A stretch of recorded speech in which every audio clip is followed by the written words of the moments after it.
जय हिंद एवरीवन। मैं रूबी ठाकुर स्वागत करती हूँ आप सबका एसएसबी क्रैक एग्जाम चैनल पर। तो मैं आई हूँ आज एक और टॉपिक लेकर, और आज का टॉपिक बहुत ज्यादा दिलचस्प टॉपिक है क्योंकि ये करेगा बात 1000 साल पुराने एक फॉसिल के बारे में। तो चलिए बढ़ते हैं आगे। तो आज का जो हमारा बेसिकली न्यूज अपडेट है ये ताल्लुक रखता है मेक्सिको से। तो मेक्सिको में हालांकि में एक जो कांग्रेस सेशन हो रहा था उसके अंदर जेम्स मोजेन नाम के शख्स जो कि एक जर्नलिस्ट भी हैं और यूफोलॉजिस्ट भी हैं, वो सामने लेके आए दो कॉप्सेस जिसके अंदर उन्होंने दावा किया है कि नॉन ह्यूमन बॉडीज हैं। मींस 1000 साल पुरानी, वो कैसे 1000 साल है, क्या तरीके हैं, क्या फीचर्स है, वो हम आगे बात करेंगे। लेकिन हाँ, जो अपडेट है वो इसी के रिलेटेड है कि उन्होंने पाया है बेसिकली दो फॉसिल्स जो कि नॉन ह्यूमन फॉसिल्स है। मतलब वो जो नॉर्मल ह्यूमन लाइफ है या जो टेरेस्ट्रियल एवोल्यूशन है उससे वो जो नाता नहीं रखते हैं। तो चलिए जानते हैं आगे कि इसके अंदर क्या बात है। पहली बात कि बेसिकली उनको ये जो पर्टिकुलर फॉसिल्स है ये मिले ही कहां से। तो अगर आप अभी नीचे मैप में देखें तो आप देख रहे हैं पेरू, और पेरू में आपको स्पेसिफिकली दिख रहा है नाजका लाइंस।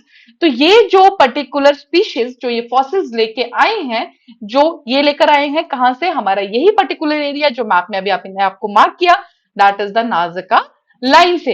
इवन इसके बाद इन्होंने कार्बन डेटिंग कराई, और कार्बन डेटिंग किसने की है, वहीं के मेक्सिको के नेशनल ऑटोनोमस यूनिवर्सिटी ने कार्बन डेटिंग की, और उसी से कंक्लूड किया गया। बेसिकली कार्बन डेटिंग क्या होता है, जब भी हमें कोई फॉसिल्स मिलते हैं, आप सब जानते भी होंगे, तो उसकी पर्टिकुलर एज जानने के लिए हम कार्बन डेटिंग मेथड का यूज करते हैं।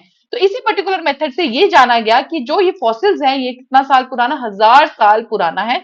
लेकिन जो सबसे बड़ी बात आई ये है कि the species are not relatable to earth, कि आज के टाइम पे जो पृथ्वी में हम जितनी भी स्पीशीज देखते हैं ये किसी से भी मिलती जुलती नहीं है। इसलिए स्पेसिफिकली इसको बोला गया नॉन ह्यूमन फॉसिल्स। चलिए बढ़ते हैं आगे। तो देखेंगे कि हमें बेसिकली इसमें क्या क्या फीचर्स देखने को मिले जो हमें फॉसिल्स में नहीं। तो फीचर्स देखना भी बहुत जरूरी है। इसमें यह देखा गया कि शेप ह्यूमनॉइड है। मींस इंसानों से मिलती जुलती शेप है लेकिन फिर भी कुछ अलग डिस्टिंक्टिव फीचर्स हैं, जैसे कि रिट्रैक्टेबल नेक और elongated skulls, describe as having कैसे बर्ड्स के रेमिनेसेंट की तरह उनको उनके अंदर फीचर्स देखे गए। अगर आप नीचे इमेज में भी देखेंगे तो ये ही है पर्टिकुलर फॉसिल का पिक्चर जो हमें मिला है। इसके अंदर अगर आप देखेंगे तो देखने में तो एक ये ह्यूमन की तरह लगता है, बट बेसिकली जो बाकी चीजें फीचर्स देखी गई वो है एक इलोंगेटेड स्कल देखा गया, रिट्रैक्टेबल नेक देखा गया, और बाकी फीचर्स को जानते हुए ये देखा गया कि जो बर्ड्स होती है उनके तरह कुछ कुछ फीचर्स इनके मिलते हैं। और एक और पर्टिकुलर चीज जो सामने आई है, और जो बेसिकली एक मेथड जो कि डीएनए और एक्सरे, डीएनए एविडेंसेस और एक्सरे के थ्रू पता लगाया गया, वो ये पता लगाया कि एक पर्टिकुलर उसमें एक जो फॉसिल था उसके अंदर एग्स थे विद एम्ब्रियोज। और उससे भी ज्यादा जो हैरानी की बात है वो है उसमें मेटल इम्प्लांट्स पाए गए जो कि कैडमियम और ऑस्मियम के थे। तो मेटल इम्प्लांट्स तो हम आज के टाइम पे फॉलो करते हैं, जैसे अगर आप लोगों का एक्सीडेंट हो तो रॉड्स डलती हैं, या बेसिकली जो हम देखते हैं टूथ में मेटल इम्प्लांट्स आप सब जानते हैं, जब हमारी बॉडी के अंदर बेसिकली किसी चीज को रिप्लेस करने के लिए हम मेटल्स डालते हैं। चाहे वो एक्सीडेंट के टाइम पे अगर आपका बोन क्रैक हो जाए तो उसमें रॉड्स डाली जाती है, स्क्रूज डाले जाते हैं। तो यही पर्टिकुलर मेटल इम्प्लांट्स जो कि कैडमियम और ऑस्मियम है, ये देखे गए इन पर्टिकुलर जो हमारी फॉसिल्स है। तो ये अपने आप में काफी बड़ी बात है क्योंकि 1000 साल पहले भी अगर ऐसी कुछ चीजें हैं तो ये अपने आप में एक हैरानी वाली बात है। और एक और चीज, इनके अंदर बोन्स पाई गई लेकिन जो बहुत ज्यादा लाइट वेट थी, लैटी उनके मुंह है। देखो अगर आप नीचे इमेज में भी देखेंगे, सो बेसिकली ये इनका मुंह है लेकिन इसके अंदर जो दांत हैं वो नहीं है। तो बेसिकली ये सब फीचर्स जो बर्ड्स के रेमिनेसेंट की तरह दांत ना होना, but point is metal implants का पाना, इलोंगेटेड स्कल्स होना, तो ये सारे फीचर्स हमें देखे गए जो हमारी फॉसिल्स उनको मिली थी, जो हमें यहां तक का डाटा अपडेट आया है ना। अगर देखा जाए रिलेशन विद अर्थ स्पीशीज, हम देखें जो मैं आपको स्टार्टिंग में भी हम आपसे बात कर रहे थे, तो अर्थ स्पीशीज से बेसिकली इनका कोई भी नाता नहीं पाया गया है। Not part of our terrestrial evolution, जो बेसिकली जेमी मॉसन ने भी मेंशन किया कि हमने इसका कार्बन डेटिंग कराया। मेक्सिको जो हमने डिस्कस भी किया वहीं के एक पर्टिकुलर इंस्टीट्यूट से उन्होंने कराया, उसके बाद पता लगाया गया कि इनका जो भी कोई भी मेल जोल है वो अर्थ स्पीशीज से नहीं पाया गया है। हालांकि उन्होंने बोला कि ये पाए गए हैं डायटम माइंस।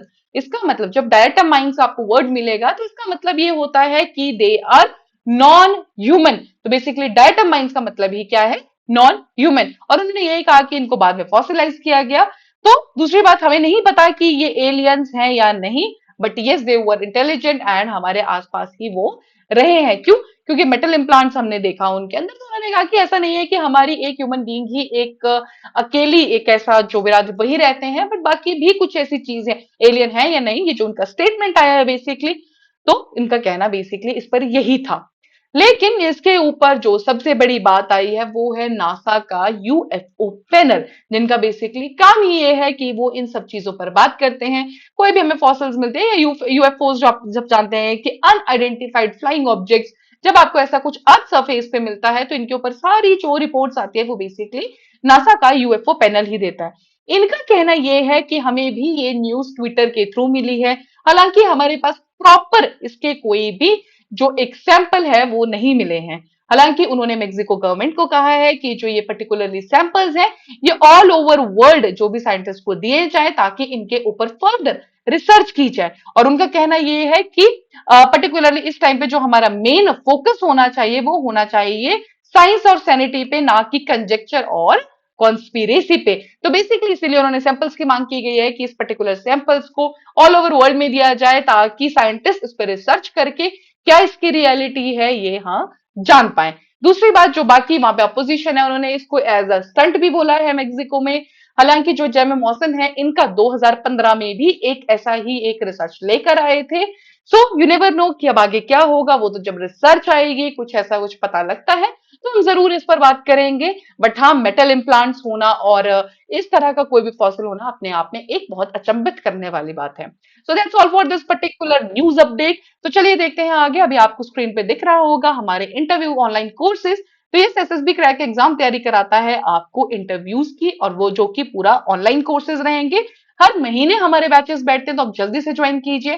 प्लस अभी आपको स्क्रीन पे दिख रहे होंगे हमारे कुछ कोर्सेज, सीडीएस, एफकेट, एनडीए। तो एसएसबी क्रैक एग्जाम तैयारी कराता है आपको हर एक कोर्स की, और जिसके प्राइसेस बहुत ही ज्यादा अफोर्डेबल है, जो आपको दिख भी रहे होंगे। That is starting from 3-4,000 to 6-7,000 में हमारे सारे कोर्सेज हैं। तो आप जल्दी से एनरोल कीजिए, एंड जब भी आप एनरोल करें तो उस पर्टिकुलर टाइम पे पर्टिकुलर ये डिस्काउंट कोड जो कि है वॉरियर 10 ये लगाना ना भूलें। जैसे ही आप इस कोड को लगाएंगे आपको मिलेगा 10% का ऑफ।